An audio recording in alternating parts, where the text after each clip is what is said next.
পৰিয়া আমাৰ বশিষ্ঠ থানাত বাইক এখন চুৰি হোৱাৰ খবৰ এটা আহে আৰু সেইটো আমাৰ বৰ্তমান তদন্ত চলি আছে আৰু বাইক চুৰি হোৱা ঘটনাটো তদন্ত চলি আছে আৰু সেইটো ছ'চিয়েল মিডিয়াটো বহুলভাৱে প্ৰচাৰিত হৈছে আৰু যিগৰাকী মহিলাই বাইক চুৰিৰ বিষয়ে ছ'চিয়েল মিডিয়াত কৈছে তেখেত প্ৰকৃততে গাড়ীখনৰ অ'নাৰ নহয়।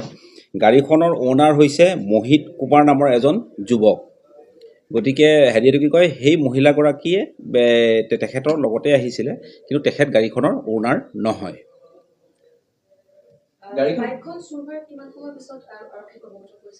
গাড়ীখন চুৰ হৈছিলে ৰাতিপুৱা পুৱতি নিশা 3:30 বজাত আৰু আমাৰ থানাত খবৰ দিয়ে দুপৰীয়া দিনৰ 11টা বজাৰ পাছত। প্ৰায় 6 ঘণ্টা 7 ঘণ্টাৰ মূৰত আমাৰ ইয়াত খবৰটো দিয়ে।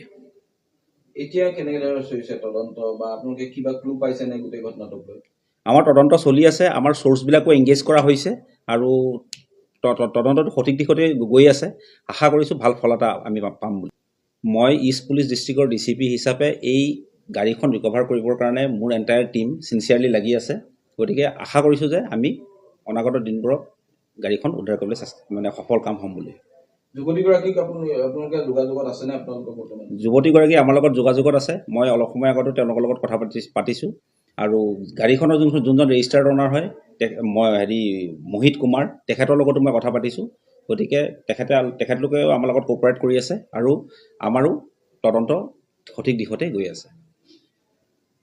পৰিয়া আমাৰ বশিষ্ঠ থানাত বাইক এখন চুৰি হোৱাৰ খবৰ এটা আহে আৰু সেইটো আমাৰ বৰ্তমান তদন্ত চলি আছে আৰু বাইক চুৰি হোৱা ঘটনাটো তদন্ত চলি আছে আৰু সেইটো ছ'চিয়েল মিডিয়াটো বহুলভাৱে প্ৰচাৰিত হৈছে আৰু যিগৰাকী মহিলাই বাইক চুৰিৰ বিষয়ে ছ'চিয়েল মিডিয়াত কৈছে তেখেত প্ৰকৃততে গাড়ীখনৰ অ'নাৰ নহয়। গাড়ীখনৰ অ'নাৰ হৈছে মোহিত কুমাৰ নামৰ এজন যুৱক। গতিকে হেৰিটো কি কয়, সেই মহিলাগৰাকীয়ে তেখেতৰ লগতে আহিছিলে, কিন্তু তেখেত গাড়ীখনৰ অ'নাৰ নহয়।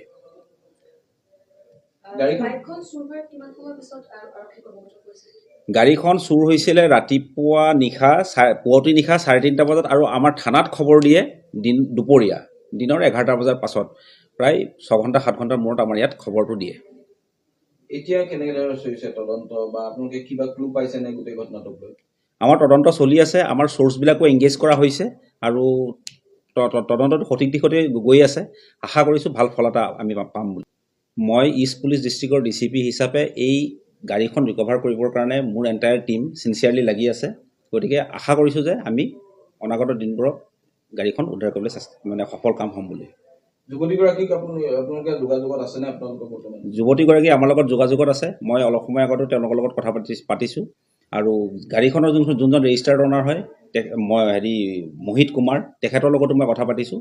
গতিকে তেখেতলোকেও আমাৰ লগত কোঅপাৰেট কৰি আছে আৰু আমাৰো তদন্ত সঠিক দিশতে গৈ আছে।